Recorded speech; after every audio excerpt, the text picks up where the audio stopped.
Un exercice très intéressant de sup sur le produit scalaire et les espaces euclidiens pour ceux qui viennent de finir leur sup et passent en spé. Voici l'énoncé. On a E un espace vectoriel de dimension finie, et on a F un sous-espace vectoriel de E et G un supplémentaire de F dans E. Pour rappel, d'après le cours, il existe toujours un tel supplémentaire en dimension finie, en fait c'est vrai en dimension quelconque, mais en particulier en dimension finie, ça se démontre à partir du théorème de la base incomplète. On complète une base de F et on prend le reste de la base et ça nous donne un sous-espace qui sera en somme directe avec F et qui fera bien tout E. Montrer qu'il existe une application B qui est un produit scalaire tel que G, en fait, c'est le supplémentaire orthogonal de F. Relativement à ce produit scalaire, bien sûr, puisque les notions d'orthogonalité dépendent du produit scalaire qu'on a mis sur l'espace. Donc regardez bien l'énoncé. Au début, on a un espace vectoriel sans structure supplémentaire, on n'a pas de produit scalaire, donc il n'y a pas de notion d'orthogonalité ou quoi que ce soit qui ait de sens. Je prends deux sous-espaces vectoriels supplémentaires, et à partir de ça, je peux créer ex nihilo, entre guillemets, un produit scalaire qui fait que le deuxième sève est en fait le supplémentaire orthogonal du premier sève. On corrige ça tout de suite, c'est parti. Déjà, la première chose à se demander, c'est comment est-ce qu'on va bien pouvoir construire cette application. Un point qui devrait faire tilt si on maîtrise son cours sur les applications linéaires, c'est que l'application qu'on veut construire, le produit scalaire, est censé être une application bilinéaire. C'est une des propriétés du produit scalaire. Pour rappel, la définition ici, merci au poteau BibMath. Mais rappelez-vous que d'après le cours, une application linéaire, elle est uniquement déterminée par l'image d'une base. Et ça se comprend puisque n'importe qui peut s'exprimer comme combinaison linéaire d'éléments de cette base, et donc par linéarité, la somme et les facteurs vont sortir de l'application et ça se résume en fait à avoir les images d'éléments de la base. Eh bien, on peut sentir que pour l'application bilinéaire, ça va être la même chose. Si on veut une application bilinéaire sur un espace, il suffit simplement de savoir son image sur une base. La question, c'est quelle base est-ce que je vais choisir? Eh bien, une base qui va être adaptée à ceci, naturellement. D'après le cours, j'ai une base de F et une base de G qui se concatènent en une base de E. Et donc, je considère une base de grand F, une base de grand G que je vais appeler comme ça. Étant donné que j'essaie de construire une application bilinéaire, donc qui prend en entrée deux vecteurs, il faut simplement que je détermine les images de mon application B, qui est ma future application bilinéaire, sur les couples de vecteurs de base. Et en faisant ça, j'aurai construit une application bilinéaire. Et après, j'aurai juste à ajuster pour voir qu'on satisfait bien les autres propriétés du produit scalaire. Donc on construit B de cette façon-là. B de EI, c'est égal à 1, on ne va pas se prendre la tête. Pour tout I dans l'intervalle 1n, bien sûr. Maintenant, qu'est-ce que je dois mettre comme valeur ici pour les autres cas qui vont garantir l'orthogonalité entre F et G? On peut simplement s'inspirer du produit scalaire usuel. On a notre base canonique, et en fait, si on a le produit scalaire usuel, on constate déjà que n'importe quel vecteur de cette base scalaire lui-même, ça vaut 1. Mais en plus, si on fait le scalaire entre deux éléments distincts de la base, on obtient 0. Et en coupant un endroit, les premiers vecteurs nous forment un sous-espace vectoriel, et le reste nous forme un autre sous-espace vectoriel, et nécessairement les deux vont être en somme directe orthogonale, et même supplémentaires orthogonaux.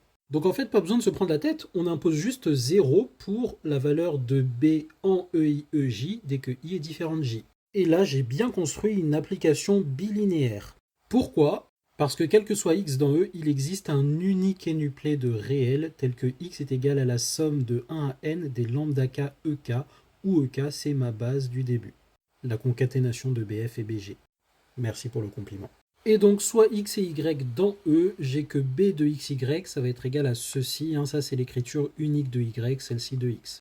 Tous les deux dans la base des EI. Mais la bilinéarité me dit que la somme sort, cette somme aussi, et pareil pour les facteurs.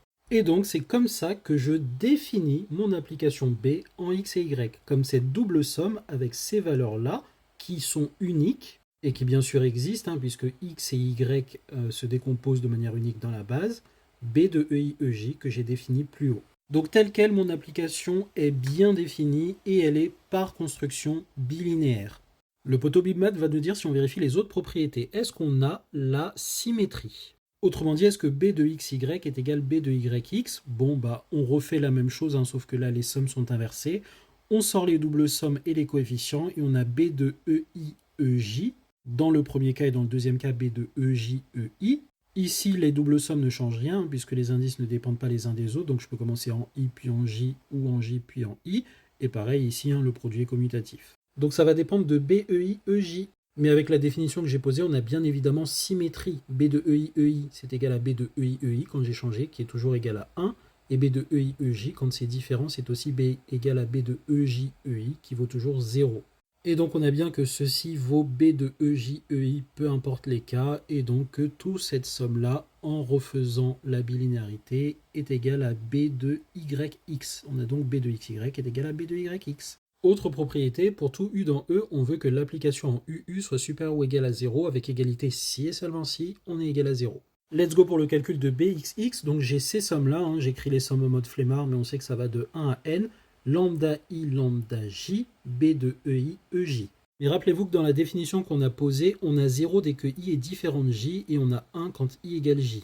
Donc dans toute cette double somme, ici, à chaque fois ceci sera égal à 0. Et c'est bien, ça va nous garantir la positivité parce qu'on n'aurait aucun contrôle sur le signe de lambda I fois lambda J. Si I était différent de J, donc on aurait une somme de trucs qui pourrait être de n'importe quel signe, on ne pourrait pas garantir que tout soit positif. Mais là, oui. Pourquoi ? Parce qu'il va me rester que ceci. Donc quand I est différent de J, ça vaut 0. Quand I égale J, ça vaut 1. Et donc I égale J, j'ai lambda I fois lambda I carré. Et donc dans la double somme, en fait, je prends tous les couples IJ, tous ceux où I est différent de J dégage, et quand I égale J, je les garde, et donc il me reste bien une seule somme avec I variant de 1 à n des lambda I carré, qui est bien évidemment supérieur ou égal à 0, on a des réels au carré, et qui est égal à 0 en tant que somme de termes positifs, si et seulement si tous les termes positifs sont 0, si et seulement si chacun des lambda I valent 0, si et seulement si x vaut 0. On a bien un produit scalaire en bonne et due forme, on vérifie toutes les propriétés. Check. Bon, on a construit notre produit scalaire, c'est bien, mais maintenant ce qu'on veut, c'est que G, ce soit le supplémentaire orthogonal de F. Du moins, c'est ce qu'il nous reste à montrer. Eh bien, on va montrer que tout élément de G est orthogonal à tout élément de F. Et donc, soit X appartenant à grand F et Y appartenant à grand G, on écrit B de XY, et en fait, on remplace XY par leurs expressions dans la base des EI. Et l'expression s'écrit bien comme ça, puisque X appartient à grand F et Y appartient à grand G. Et donc dans les bases respectives de grand F et grand G, quelqu'un se décompose de E1 à EP et dans grand G de EP plus 1 à EN. Donc Y s'écrit bien de cette forme-là et X de cette forme-là. J'utilise la propriété de bilinéarité pour réécrire mon produit scalaire, donc je fais sortir les sommes et les facteurs, et donc j'ai B de EI, EJ. Mais comme I varie entre 1 et P et J varie entre P plus 1 et N, nécessairement ils sont distincts puisqu'ils ne sont pas dans le même sous-intervalle d'entier. Et donc ceci est égal à 0. Et donc le produit scalaire entre X et Y est égal à 0. Donc attention, tel quel, ce qu'on a montré, c'est que G est inclus dans l'orthogonale de F, c'est-à-dire que tous les éléments de G sont orthogonaux à tous les éléments de grand F. Pour l'instant, ce n'est juste qu'une inclusion, ça ne veut pas dire qu'il n'y en a aucun autre, et justement il faut le montrer. Mais on sait d'après le cours que l'orthogonale de F est en somme directe orthogonale bien sûr avec grand F. Donc sa dimension c'est n-p, qui est aussi manifestement la dimension de G, n-p plus 1 plus 1. Donc on a bien que G est égal à F orthogonale. Et donc relativement au produit scalaire que l'on vient de créer, la somme directe est en fait une somme directe orthogonale. Check. Qu'est-ce qui ne change rien dans la démo ? Eh bien si on change la valeur ici en mettant quelque chose de strictement positif là, on ne change rien du raisonnement qui a été fait. On a toujours bilinéarité et symétrie. Et ici, au lieu d'avoir un 1, on va avoir la valeur strictement positive qui ne va rien changer du coup sur la positivité de ça et le fait qu'on est égal à 0 si et seulement si tous les lambda I sont 0. C'est pour ça qu'il faut qu'il soit strictement positif ce truc.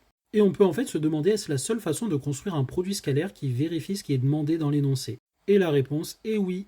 Pour vérifier ceci, il faut se donner une base de F, une base de G, et construire l'application par bilinéarité de cette façon avec B de EI, EI strictement positif.